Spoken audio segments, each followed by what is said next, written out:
Colonel Rob Maness has a lifelong record of providing dedicated service to this nation. Having worked his way up from the enlisted ranks to full colonel, he served our country for more than 32 years. He has served as a bomber squadron commander, bomb disposal technician, Joint Chiefs of Staff Operations Officer, assisted the National Security Team with the campaign plan for the global war on terrorism. He authored the first theater nuclear war plan and served as the Vice Commander of America's largest airborne intelligence wing. Colonel Rob Maness is a true American hero.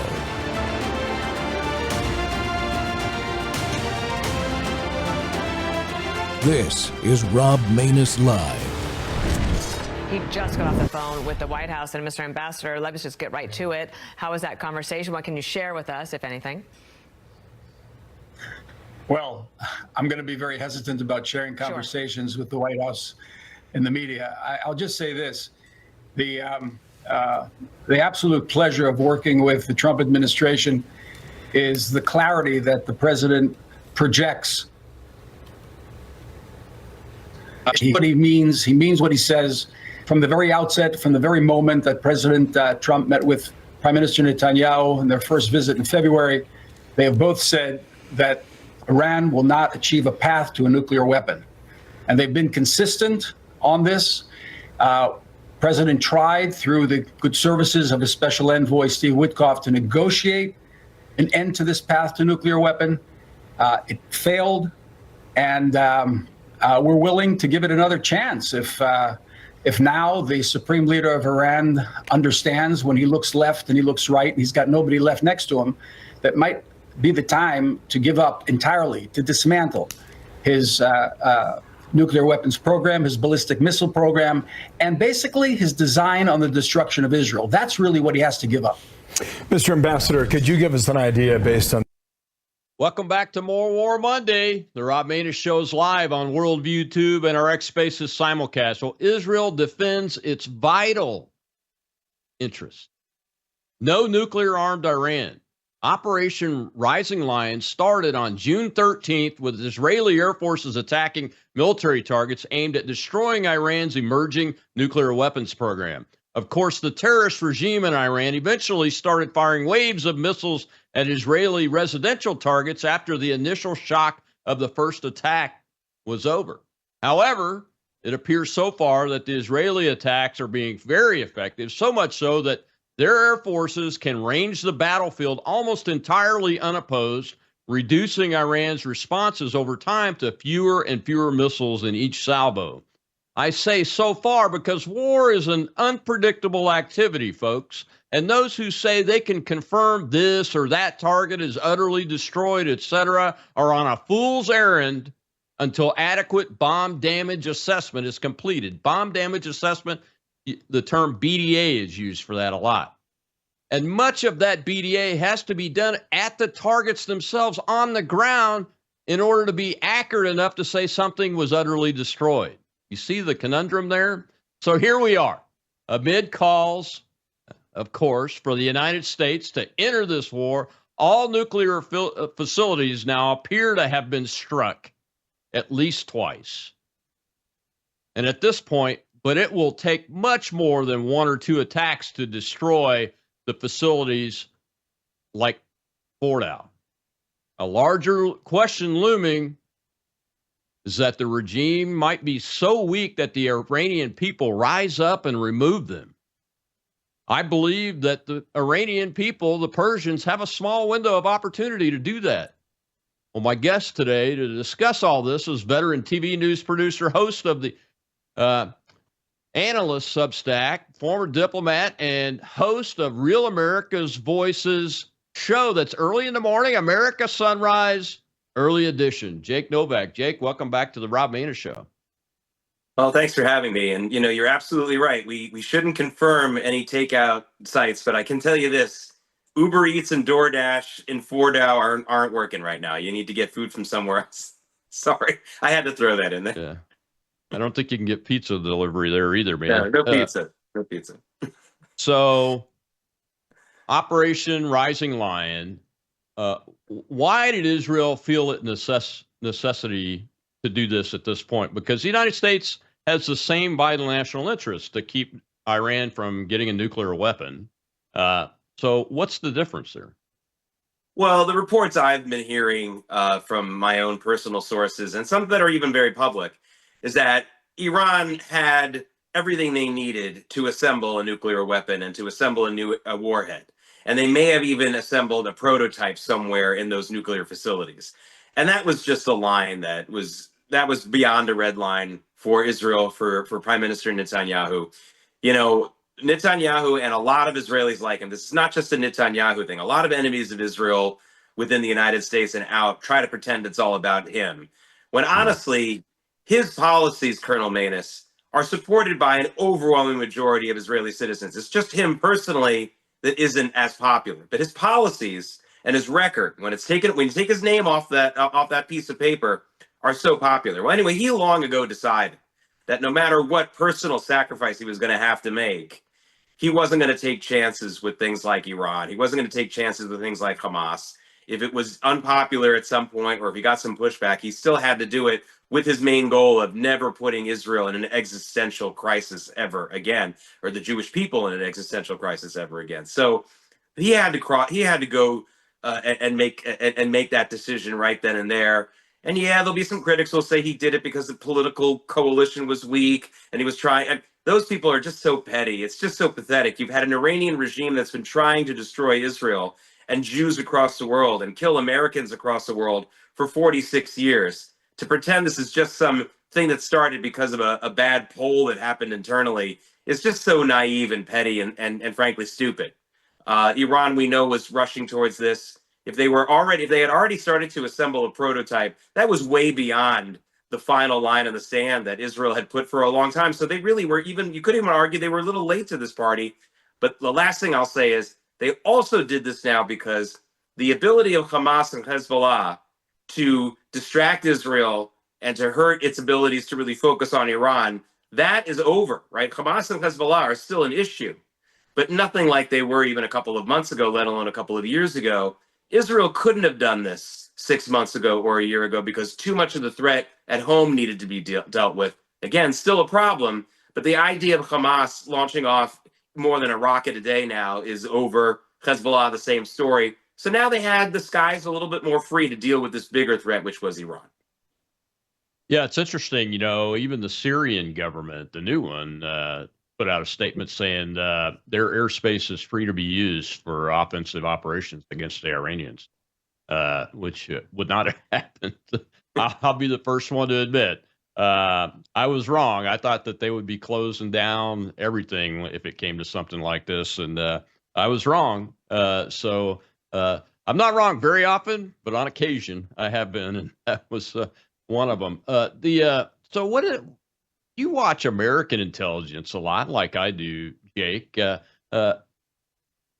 Why is our position, our public position, different then? Because look, I've been saying, as somebody that watched the North Korean breakout, both publicly, the public breakout, and what was in the intelligence material from the Pentagon. I was there when this all was occurring.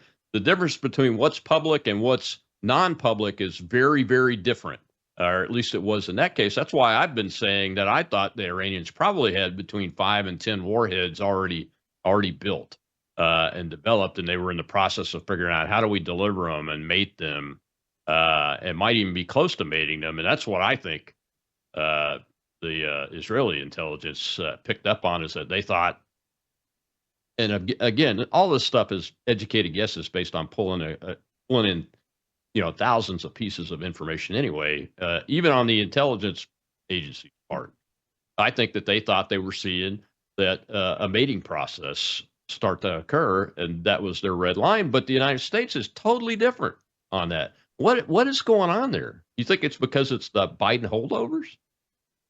Yeah, it could be that. It could also be that Israel has different assets in intelligence than the United States does. Colonel Maness, I tell this story very often, and it's kind of known in Israel, not talked about a lot for obvious reasons. But when the Shah fell in 1979, 78, 79, a lot of Persian Jews came to Israel. And I know for a fact that a number of communities, a number of larger groups were asked by Israel to remain living together on the same streets, on the same blocks, so that they could keep their Persian cultural heritage together, the way that they spoke, their accents, things like that, so that they could either be used as intelligence assets to them personally at some time in the future, or they would be able to listen in and surveil whatever Israel was able to capture on whatever assets from whatever assets they had there already, and to be able to discern what was real and what wasn't real. That's my long way of saying it's very possible, because of the massive number of Persian communities within Israel, that Israel might be getting better intel than the United States in some cases. Sure, there's also some people, I think, in the swamp, or whatever you want to call it, in DC, who are so pro-Iran, so anti-Israel, that they may be throwing cold water on realities that Israel couldn't ignore. That's possible as well. And I also think another thing's been going on that many of us heard for maybe even 4 decades, but not maybe that long, but probably about 3 decades, was this belief that Israel would never be able to attack Iran like they're doing now without massive support from the United States, and they would never get it. And B, they couldn't destroy Iran's nuclear facilities without a massive number of bombs in the United States that they don't have. It turns out, in my opinion, and I always felt this way, that those two things were always untrue. And I think that it wasn't just the enemies of Israel and the United States who were promoting that. I think at some point, Israel was happy for people to believe that too, because it sure looks like the belief in that BS put Iran's leadership in a false sense of security. They really didn't have proper defenses. And even after the attack started, Colonel Maness, they were having meetings of high-level people above ground where they got knocked off. So they really had a false sense of security. I think they were believing their own baloney. And we see the results of that now. Yeah. A friend of ours, Sam Faddis, a former ex-CIA operative, he writes for his magazine. It's called And Magazine on Substack book. You can check it out. He put an article about the intel piece, and he said somebody's been wrong about this, I think is what he said. And then the after title is and it's probably us, the Americans. Look. Like I said, my estimates are all based on what I learned in watching the North Korea breakout, and not really from anything specific, quite honestly, because I don't have any intel access anymore. But I can certainly watch and see things that are happening. Are you surprised at not just the seemingly paper tiger of Iran's air defense system, but the lack of performance of the systems themselves? No, I'm not surprised by that. And I hate to even bring up to you what I am surprised by so far, because it's so scary. But what I am surprised by is that the Iranian, very, very far-reaching Iranian terror network all across the world hasn't been triggered already. Now, that might be because they've lost their guys. So the intelligence ministry got blown up. Some of these other people may have been blown up. The IRGC commanders are blown up. So I'm hoping that's the reason.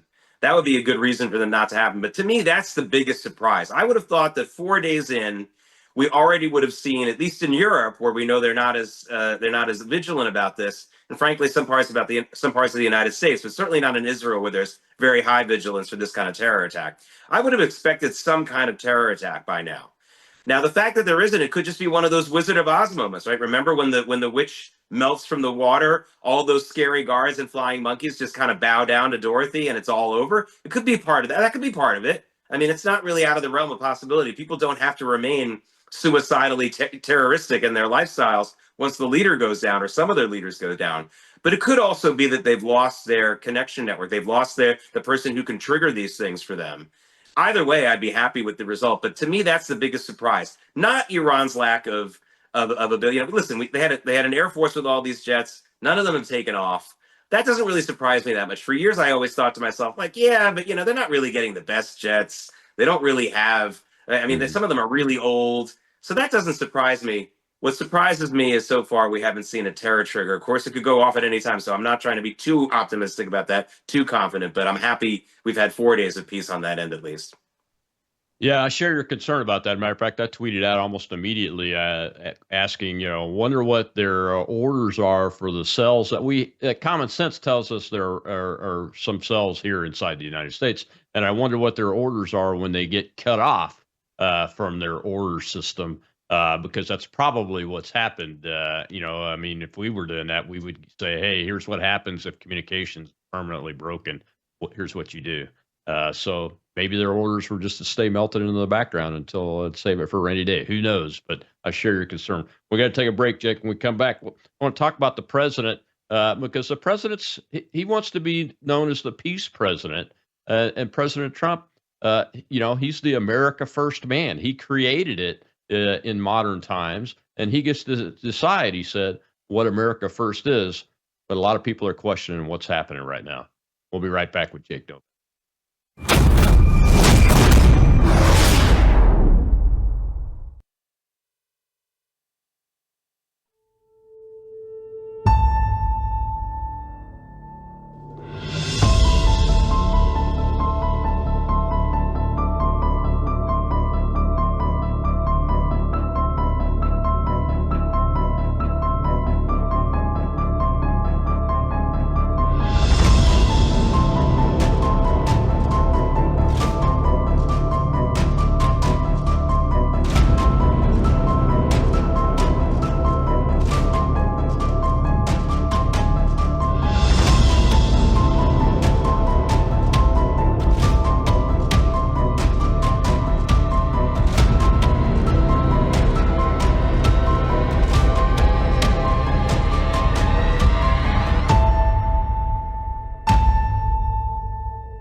Good afternoon, Peter.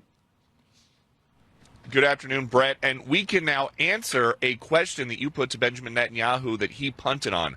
A U.S. official is telling us just in the last few minutes since your interview concluded that President Trump did, in fact, in the last couple of days, nix a plan that the Israelis were putting together to assassinate the supreme leader of Iran. So we can put a bow on that as President Trump prepares to come and join us here in Canada. And he is telegraphing the way that he will frame this fight between Israel and Iran once he meets with the other G7 leaders. Part of a long truth social, he says, we will have peace soon between Israel and Iran. Many calls and meetings now taking place.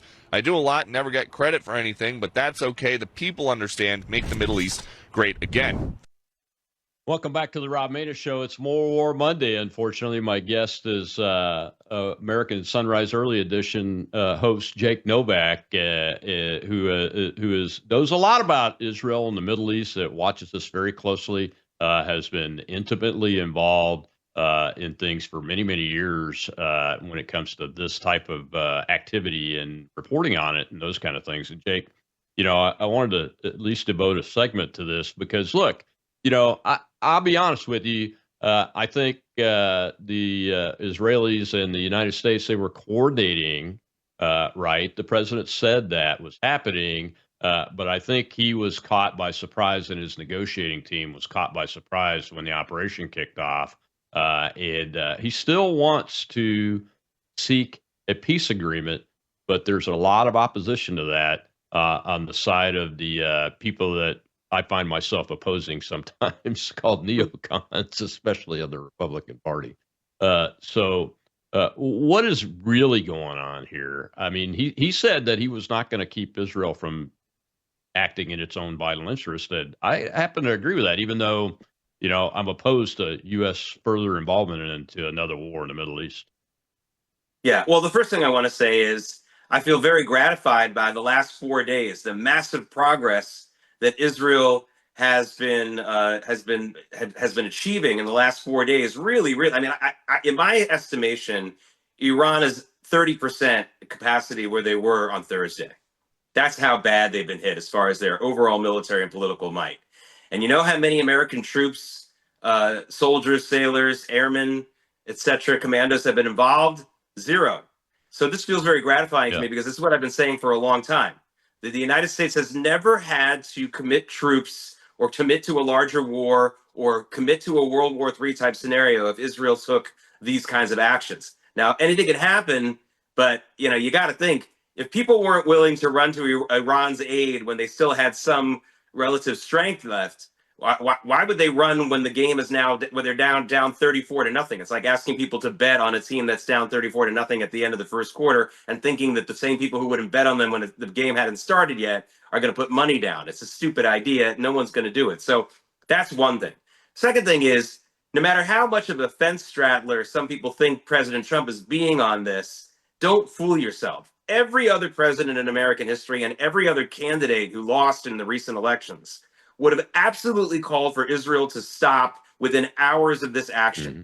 They would have said, okay, that's nice. Stop now. And they may, if you got lucky, you'd get a Republican president saying, I urge all sides to stop. But every other president would have said, Israel must stop now. Don't fool yourself. So every day that Trump doesn't say that, which is now 4 days and counting, is the biggest thumbs up green light that Israel could ever hope for, which is why that clip you played before with the Israeli ambassador, he's basically gushing about Trump. You can tell. So Israel is very grateful. They're getting the moral support. That's what Israel has always needed more from the United States, believe it or not, even more than some of the ordnance. It's the moral support which matters more to Israel for a lot of reasons, some of which you can explain very easily, some of which you have to go into more detail to explain. But take my word for it. The moral support from the United States is so much more important to Israel, and they've been getting that the last few days.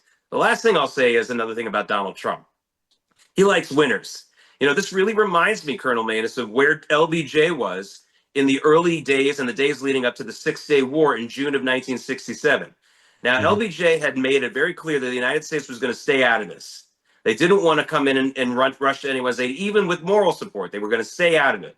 Now, remember, by June of 67, things were starting to get sticky in Vietnam, not as bad as 68, but things were starting to get sticky. He didn't want another war. And so he was staying on the sidelines. But the incredible success that Israel marked in the first day or so of the Six-Day War made it really politically stupid for LBJ not to at least supply that moral support to Israel, which he eventually did. And the real relationship between the United States and Israel, as we know it today, started during that war. Before then, there really wasn't that kind of a relationship. People don't remember that. So I think we're seeing a little bit of that too. You've seen incredible success beyond anyone's imagination, including mine, about what Israel could do in these first 4 days. And Donald Trump's not stupid. He knows a winner when he sees it, and he's going to get on board with it. And by the way, that's good politics. It's not smarmy. It's not cowardly. It's smart politics to see a winner and figure out, hey, this is our friends anyway, and to get on that bandwagon. And I don't have a problem with that at all. Yeah, I mean, I don't have a problem with him supporting Israel. But what I'd have a problem with, and I think most people that voted for him have this problem, is getting us involved in another prolonged war, taking offensive actions. There's a lot of pressure amongst Israel supporters inside the United States, as you know, Jake. They're trying to pressure him into using B-2 bombers and the big penetrator bomb that we have. We're the only ones that have the platforms that can carry it and everything to continue to take out this Fordo facility, when I know the way penetrator bombs work is the Israelis just need more time because they have the weapons they need to do it. They're just not as big as those. But what we're seeing here is we see an air bridge being built. I don't know if you saw the reporting on the 30 air tankers that have been shipped out last night, that flew out last night, and they're being placed in strategic positions all along the way. That's called an air bridge. So we're prepping for something, or prepping to be able to do something, more likely, so that the president has an option. And he's got to straddle that line domestically. And I'm not saying straddle the fence, but walk the line domestically and really talk to the American people if he's end up going to do this and explain it. Because the people that I know, including myself, we're adamantly opposed. No offensive action. In this, the Israeli Air Force and Defense Forces are doing a fantastic job. They really don't need help. Yeah, I completely agree. And I think that the type of people who are Israel supporters who say that they want more direct involvement are either very, very naive, or maybe they're not really Israel supporters. That's all I can say, because you're right. It's about time. That's why I made the point about moral support. To me, moral support equals time. I'm sorry, but Israel's been fighting this war since 1948. And every single time when they have this anti-Israel, this destabilizing force, whoever they happen to be fighting at the time, on the ropes, somebody stops them from finishing the job. And what that has been, let me give you the analogy. This is like someone who decides to slowly pull the Band-Aid off and make the pain excruciating over time, as opposed to just ripping it off once and you feel the pain once. And this is what we've been dealing with now for 77 years. This is insane. No one should be continuing to do this as the way Israel's been forced to do this. Let Israel finish this up. Now, if they can do in the next 4 days what they've done in the first 4, this isn't going to be a prolonged war for even Israel, let alone the United States. They need to have that time. They need to, but so far, another thing that's really interesting, forget about the United States calling for Israel to put on the brakes. You're not really hearing anyone from any of the major powers really making a big stink about this. I haven't seen Putin do a video. I haven't seen President Xi do a video. I haven't seen some of these other folks, Macron or Keir Starmer, get on TV and say this has to stop. I'm sure they've said it in some statement, but frankly, they've made no big deal about this. This is a dog that's not barking all over the world. And so that tells me maybe we can finally finish this war this time, because Iran is the head of the snake, not just for Shiite and their own armies, but for the whole idea that terror is the answer, the whole idea that war is the answer in the Middle East. I think a lot of other Arab countries like Saudi Arabia, UAE, even Egypt have given up on that years ago. It's time to end it, and let's pull that Band-Aid off fast. And that's the best way to do it. And I think President Trump's the only president in my lifetime who would even allow this to happen right now. Yeah, I agree with you. It's impressive. It's impressive the way he's been able to walk this strategy, and it's a strategy that he's had for a very, very long time, Jake. The one of the things I wanted to ask you about is the United Nations. I'm used to the United Nations being like the mouthpiece of all the anti-Israel, anti-Semitic, anti-Jewish countries in the world. And even they seem muted to me. Did I miss some kind of report? No, you haven't missed anything. It's another big dog that's not barking. I'm sure they're all fuming over there, but they haven't been given the directives by their leaders to go do this. Now, this may have something to do with the damage that Israel's done to Iran. I mean, Iran really is, in a lot of ways, a puppet master for some of these mouthpieces at the UN. And it also just might be what we talked about before. Some of these people who have been mouthpieces for years are seeing the writing on the wall and figuring this isn't the time to go out on a limb. Now, some people are still doing it. Some morons, especially on social media, are really doubling and tripling down on their Iranian support and their anti-Israel support. But a lot of other people can do a simple math equation, and they're thinking, you know what, I might need another gig soon. This might be a good time for me not to give any free rhetoric and free browbeating online or on TV before I get the check next time from Qatar, via Iran via Qatar. So that's another thing that's going on. It's very clear that they've been orchestrating this stuff for a long time. No one in their right mind automatically just thinks that we should destroy civilized countries in favor of terrorist regimes, unless they're getting paid to say that. And maybe they're worried about the next check cashing. Yeah. So how do you think? I have to say something about the Iranian Air Force. I just watched before we came on, probably 2 of the last combat ready, so to speak, F-14 Tomcats to be destroyed on the ground, and their Air Force is not flying. Do you think that it's probably because it's full of pilots that may have been trained by pilots that were trained inside the United States of America? Because we used to train a lot of them.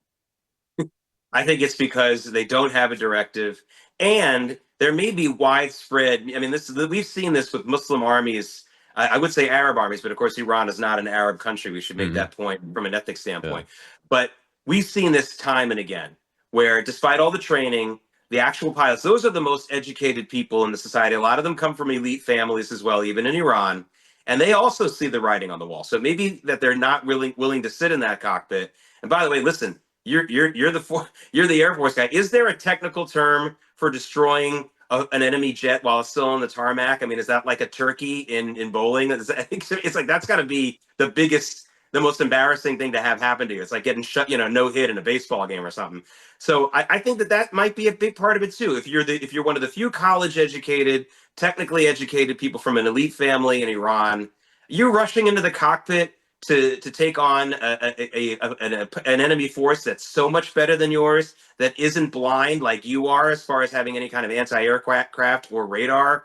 I mean, They're not that stupid. I mean, I know they all talk about suicide bombers. You know, the people that they made suicide bombers usually had severe mental problems, severe emotional Hmm. problems. Some of them were disgraced in the community. People who really had a good head on their shoulders didn't commit suicide for terrorism reasons. You should know that. And I don't think that there's a lot of pilots like that in the Iranian Air Force who had those kinds of problems.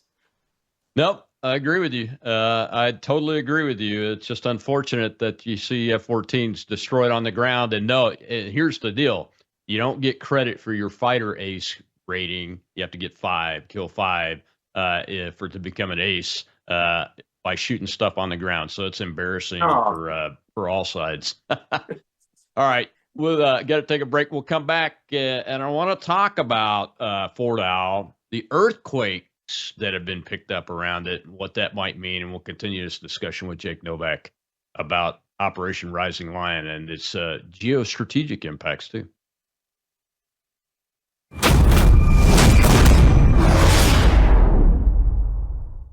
Hello, I'm Brandon House. Would you like to gain access to over 20 years of my radio shows, TV shows, my books? I've written 15 books, and most of those books are ebooks now. And we have conference DVDs, conferences where we filmed our conferences at the Ozarks, literally starting 20 years ago.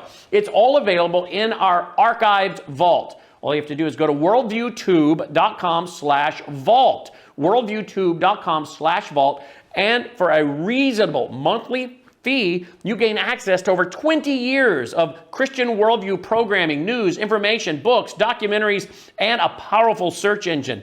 And folks, it's a great way not only to educate yourself, equip yourself, but it's a big way that you can help fund our continuation as a broadcast network. Please check it out. worldviewtube.com/vault, worldviewtube.com/vault, and help us continue pushing out a Christian worldview.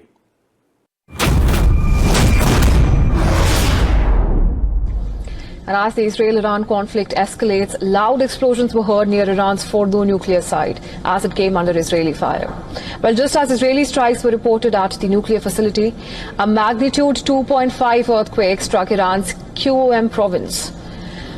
Now, according to an initial earthquake report from Iran's National Seismological Center, the earthquake in Qom province had a depth of around 10 kilometers. Now, shortly after the earthquake in Qom, another earthquake of magnitude 4.3 struck Iran's Sistan and Balochistan province bordering Pakistan.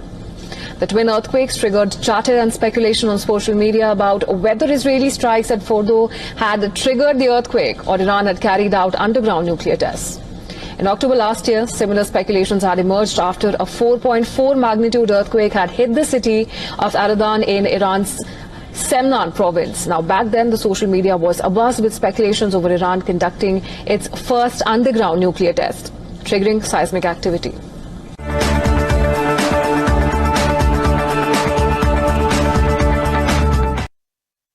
Welcome back to the Rob Maness Show. It's More War Monday, and my guest is Jake Novak, the host of Real America's Voices, American Sunrise Early Edition, and we're talking about Operation Rising Lion and its impacts all around the world and here in the United States with Israel protecting its vital interests by stopping Iran from getting its hands on a nuclear weapon that it can deliver. Jake, that little clip there, I want to go into that in a second, but let's take a question from the audience. We had a hand up in the last segment that I didn't get to. Go ahead, Shel. We have Wib, sir. Thank you, Michelle. Thank you, Colonel. Thank you, Jake. I'd like to touch back on the relationship between Israel and the Trump administration. I know, especially since October 7th, the Bush admin, Israel was doing a lot of stuff without telling the Biden admin, without telling the Biden anything. Do we still have any of that going on with any of the departments, or are we now fully enmeshed again? Well, I mean, my answer to that is it's clear that there are still people within the swamp in D.C. that Israel doesn't trust. And I think that they are much more measured in what they share with the American administration than they would have maybe many years ago. However, it's kind of moot right now. Now, as Israel is fully engaged with Iran, I'm sure that they're being incredibly forthcoming. with the Trump administration about just about everything. It was the element of surprise, which is already gone now and has been used to the great extent that it was by Israel. So I would say the answer is probably still yes before they do anything major, but probably at this point right now, I believe it is very, very well coordinated. I just don't think it was as forthcoming as in the last a week or so ago, but now it is. But I don't think the Trump administration was really, really caught off guard in any major way. I'm sure that, we know that, for example, that people were staying at work at the White House the other day, the night before the attack. The pizza index at the Pentagon, those people who watch how many pizza deliveries go to the Pentagon, were noticing a big spike. So they may not have had weeks of notice, but they certainly had some advance notice. Yeah, the pizza index was developed in Desert Storm when we didn't really have Uber and those kind of things. But now there's apparently an Uber and Lyft index too. And that was the first report that I saw before I even saw the pizza index. Just a little trivia there for you, Jake. So you have the Uber Lyft index and the pizza index now, and they both seem to agree that night. The Florida, it's a half a mile deep, 90 meters. It's under granite rock and everything. And one of the risks that I highlighted before this operation kicked off in my risk list, I did a brief one that was radioactive contamination risks. Because when you attack nuclear targets where there's large amounts of fissile material, like this situation is, and most of it, I believe, is in the Fordo complex. That should be a really, really big cause for concern. And then after the IDF struck the two targets in Fordo, the first two, you have these earthquakes going off. Now, they were widely separated and different in size, but one was nearby. It was lower on the Richter scale, I think 2.3, and then the other one was down by the Pakistan border in the southeast part of the country, which is where, honestly, I always thought that their test site would be down by Pakistan so that the Pakistanis could help them. That's been my thought for many, many years now, once I realized they were going after a nuclear weapon. But that's a potential there, this radioactive contamination. Has there been any reporting at all? I haven't seen any. Have you heard anything? No, and well, one thing we have to remember: Iran is, from a geological point of view, a hot spot for earthquakes in the first place. So a lot of this is a little difficult. You're really dealing with, this isn't like suddenly you see an earthquake in New York City, which we've had a couple of times, but nothing big. So that's a little rough. The second thing is, though, listen, Fordo isn't exactly New York City or downtown LA, but it's also not quite Los Alamos either. It's not that remote as far as being that far away from population centers. You've seen videos, maybe some of you have seen some videos in the last few days of people driving along a highway and taking pictures of explosions there. So, it's close to where there are a lot of people. So this concerns me just on a humanitarian level. Absolutely. And I know that the Israelis don't want to have to deal with a PR disaster of setting off a Chernobyl-like issue over there. However, attacking a weapons facility is a lot different from a total meltdown at a major power plant like we saw at Chernobyl and like we almost saw at 3 Mile Island. Thank God for that. As bad as that could be, it wouldn't be like the kind of thing that we saw at Chernobyl, which, it's got another several decades before we start seeing that area being fully safe to go again and all that kind of stuff in a way that we can do agriculture and things like that. So a lot of different variables here. I absolutely believe, though, that some kind of explosion at the nuclear facility way underground was the source of at least one of those earthquakes. It doesn't necessarily mean that it was a full-on nuclear explosion, but it's the kind that could simulate such a thing. And so we have to be careful. And I certainly would say, if anyone's listening to me in the region, as much as I'd love to see the video so that we could get more information, don't sacrifice yourself for that. Get out of that area if you can. I don't know if it's easy, I know easy for me to say, but get out of that area if you can. And by the way, I would wish the people who are working at these facilities would also, it's time to mutiny, folks. The school marm and the hall monitor is gone. The intelligence ministry has been blown up. Time to get the heck out of there. You don't want to start a whole revolution on your own? Fine, but at least get the heck out of there. Stop working for this regime just to save your own skin, let alone to start doing the right thing for everyone else. Yeah, all good points. Exactly. I couldn't have said it better myself. I saw some great clips, some follow-up clips about how the IDF set up and Mossad has been given credit for this, set up the little missile launchers that were run by the internet remotely and everything, which is a fantastic operation. I mean, it's right up there. It's not quite Operation Grim Beeper, because I think that's probably the most fantastical military and intelligence operation in the history of the world. Honestly, I mean, beyond the Trojan horse, that's the one.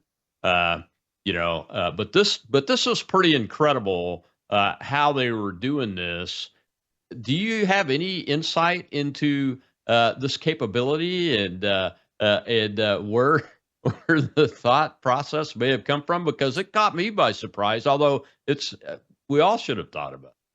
Yeah, well, first of all, I don't know about you. I haven't watched the Oscars in years, and I used to love that show.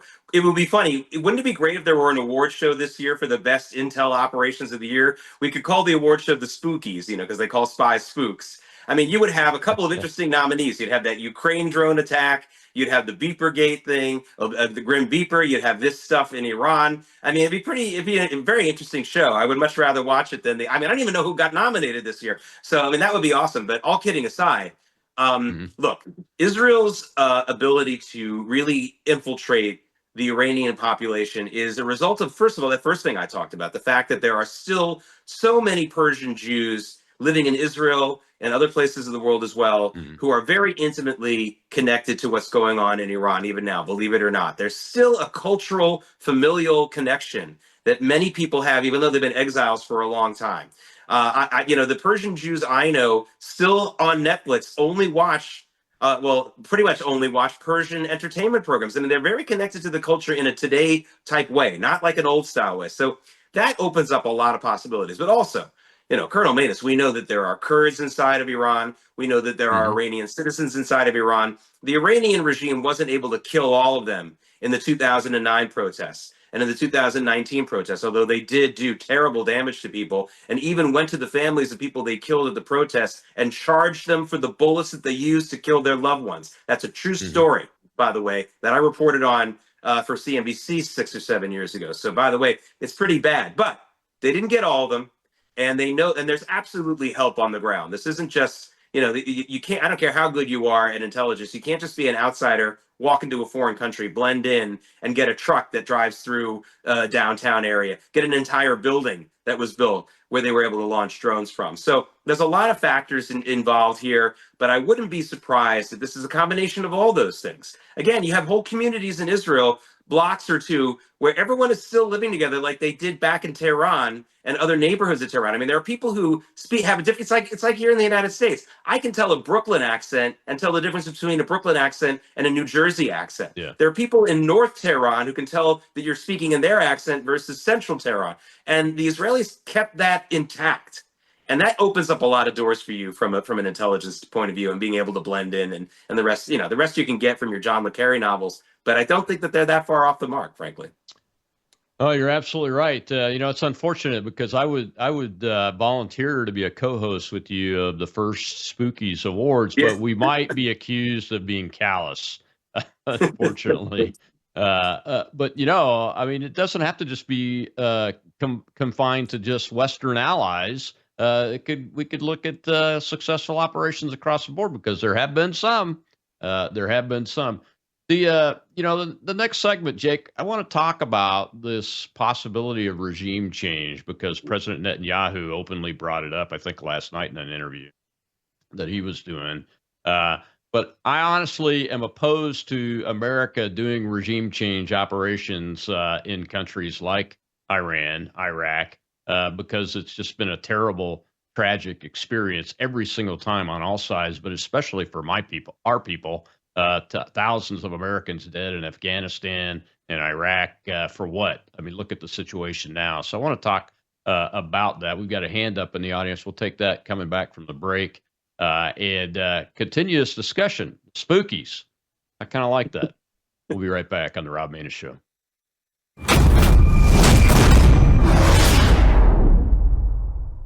Hello, I'm Brandon House. I want to thank you for all your support at wvwfoundation.com that helps make possible pushing out 24/7 content for free. Without your support, we'd have to put it all behind a paywall. But thanks to you and your support through our foundation, we're able to push it out for free as a broadcast service and broadcast ministry of WVW Foundation. Please consider going there and setting up an automatic monthly contribution, or go there and make an occasional contribution. If you prefer to support us through the mail, you'll find our mailing address there at wvwfoundation.com. You can also call and make your contribution over the phone by calling 901-825-0652. That's 901-825-0652. Again, all these details are available at wvwfoundation.com. Thank you for your support as we try to help people around the world understand the times through the lens of a Christian worldview.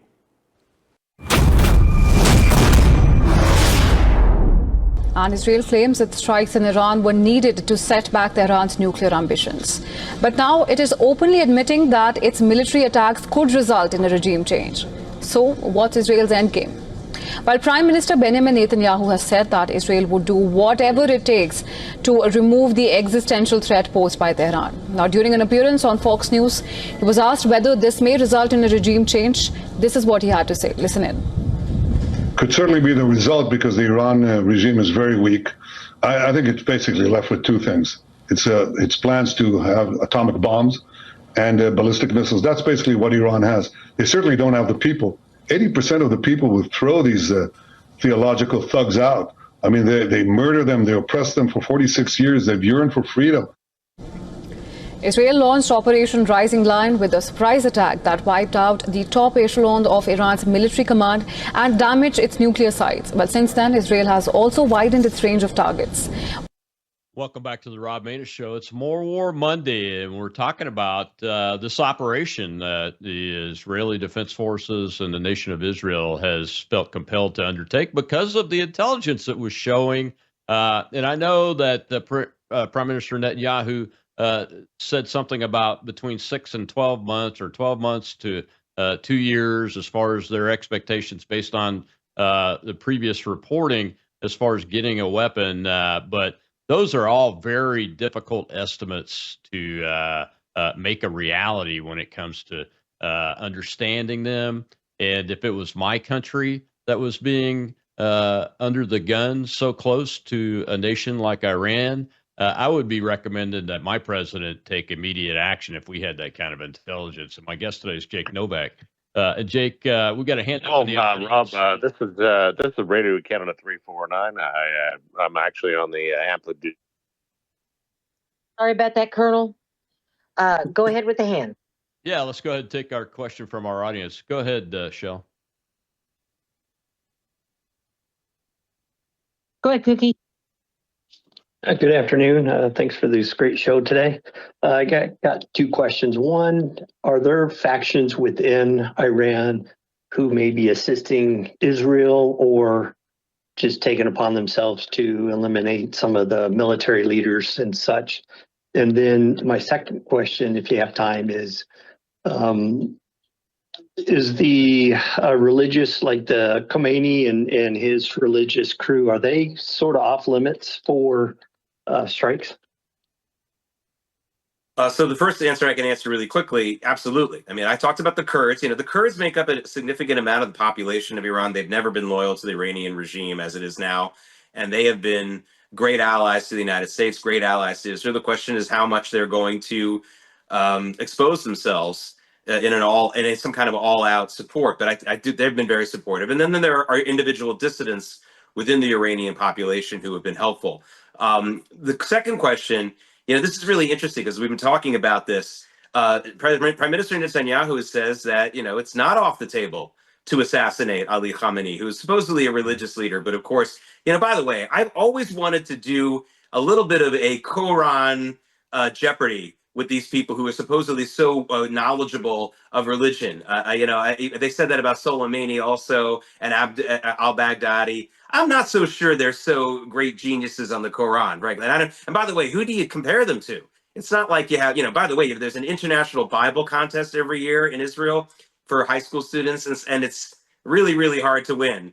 I don't know if these guys could win the international Quran contest. And I'm not just saying that as a joke. I'm not so sure these people are so well versed in the Sharia law and Quran as they're supposed. Just because they dress that way. So that's one thing. But look, and Carol Maness will, well, I'm sure probably agree with me about this. The idea that the United States and world leaders don't assassinate each other is an old tradition that has been going on. It's almost like a gentleman's agreement. I think it reached its zenith at a time in Europe before World War I, when just about every world leader in Europe was first cousins. They were all like related to Queen Victoria.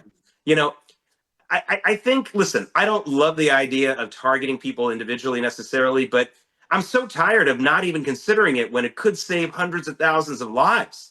I mean, really, should we really not target Ali Khamenei and say to ourselves, now let's go to war for 5 more years because we don't want to kill the leader? Because, if we do that, then they'll come after our guy. Well, that's too late. They already came after Donald Trump at least twice. They tried to assassinate him. So honestly, I am really not necessarily against that. I think that it's something that should be considered. If it really leads to a quick end to all the hostilities, what's the argument for saving this guy's life when he's already tried to kill our president? I just don't get it. So, and they certainly tried to kill Netanyahu a gazillion times too. So frankly, I think all bets are off. And, again, calling them religious leaders, sure, they're sort of from the religious wing, but I'd really like to see, I want to give them an SAT for the Quran before I really believe they're such great scholars. I'm not so sure, frankly. I'm really not. Well, Khamenei, he's really the head of state, so he's a target. He's in command through the IRGC. That's who maintains control inside of Iran and suppresses anybody that's anti crazy Islamist. And they do everything from beheading them to hanging them, chopping them up in public, shooting them. For no reason. I mean, even young like soccer stars and things like that because they get sideways with them. So he's a military target. That's my answer to that. Look, if you're in a war and the Iranians are at war with Israel, they've been at it for decades now.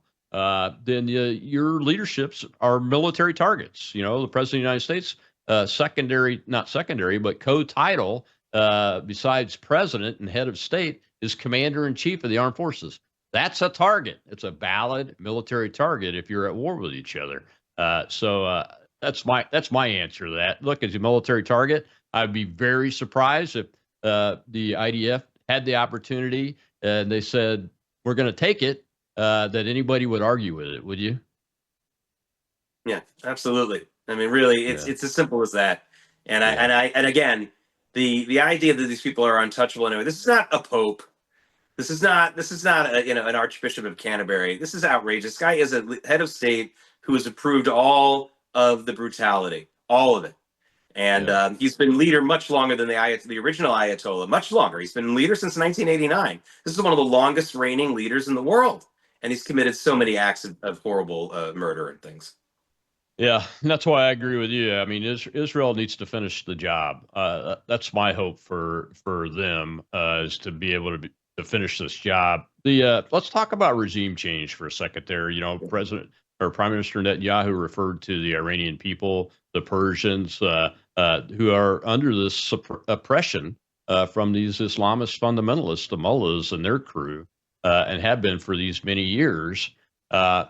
Is there enough internally opposition that could resource itself to be able to rise up on their own? Because look, I don't advocate for my country getting involved on the ground. I don't think the Israeli Defense Force has the capability to put an armed force big enough on the ground to even support a counterinsurgency or an insurgency against this government.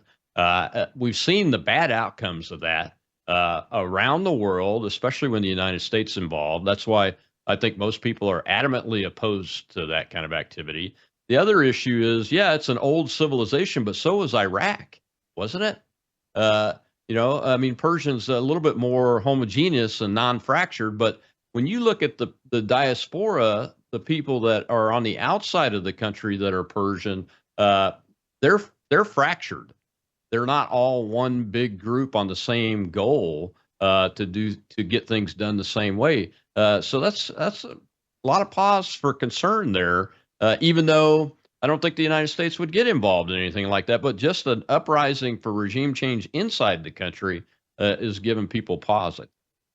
Yeah, there was, you talked about all the failures that we've had with regime change. The best successes that we've had were culturally. For example, Vietnamization from a cultural and economic point of view, huge success. We Americanized them, but we didn't create a regime that was pro-America.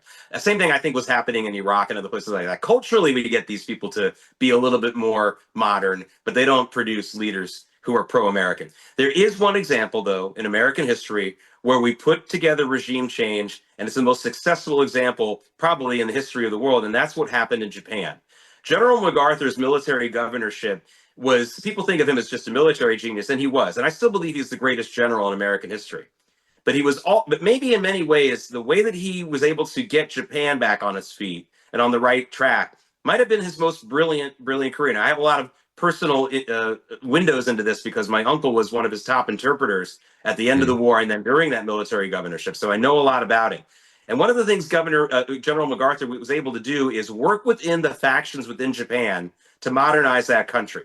He made sure that women got the vote and could run for office, not because he was such a feminist, although he wasn't exactly a caveman either, but not because he was such a feminist, but because he knew that they needed new blood. He couldn't just get the old aristocrats there to sort of roll over. And that was a huge deal. And they didn't want to do it.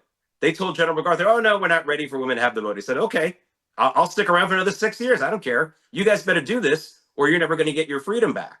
He also made sure to not execute, but to humiliate Hirohito, the emperor. There was a big argument. Should they execute him? He was plenty guilty of a lot of war crimes. Yeah. We could have executed Hirohito, and he didn't do that. Now, who could play that kind of a role for Iran? I don't know. I can tell you that, look, Reza Pahlavi, the son of the Shah, who for most of his life, I don't think ever wanted to set foot in Iran again, no matter what he was saying, because he was having a good life in Beverly Hills.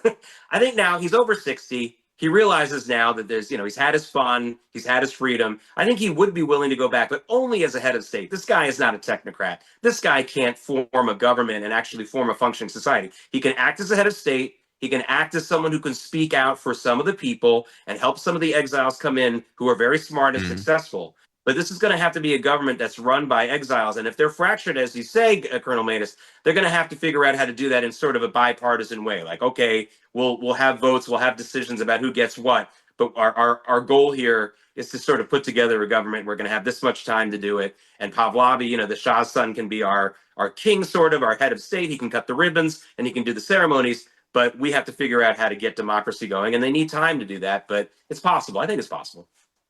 Yeah, and groups like the NCRI, they've been working on this for several decades too. But those two groups I think, are the two largest exile groups, or the Pahlavi faction and the NCRI faction. They are vehemently opposed to each other, from what I've seen, and that's a problem right now. I mean, you can't pull this off unless you can get all sides that are on the outside that have been working this issue.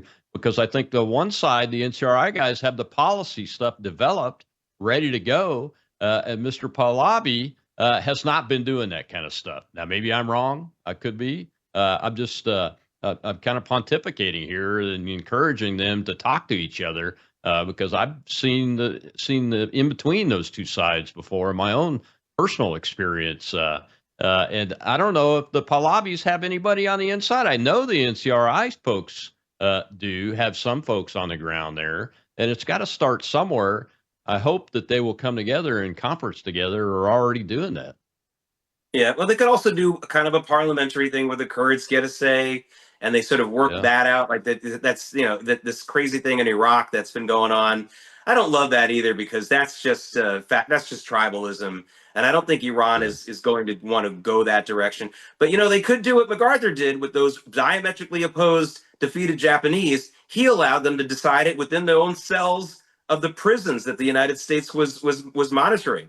I mean, every night there was another person dead in those cells, and people came to the general and they said, well, I don't know if this is so ethical, General. These two opposing factions are killing each other. And he said, like, well, we could have one dead every night in these jails, or 100,000 dead in the streets of Tokyo. What would you rather have me do?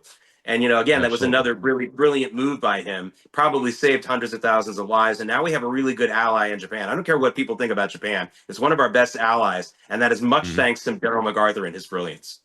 That's a good idea. Well, thanks Jake, so much for coming on today. This discussion has to be had, and it has to continue. And the American leadership needs to hear it because there's a lot of pathways that could be taken, and there's one or one and a half right ones. Donald Trump, I think, is on it right now, but we'll have to wait and see what happens. Every day, new things are occurring. I'll see you tomorrow on Training Tuesday. Joe Lombardi, we're talking about, maybe even being your own bank and being financially healthy in these trying times.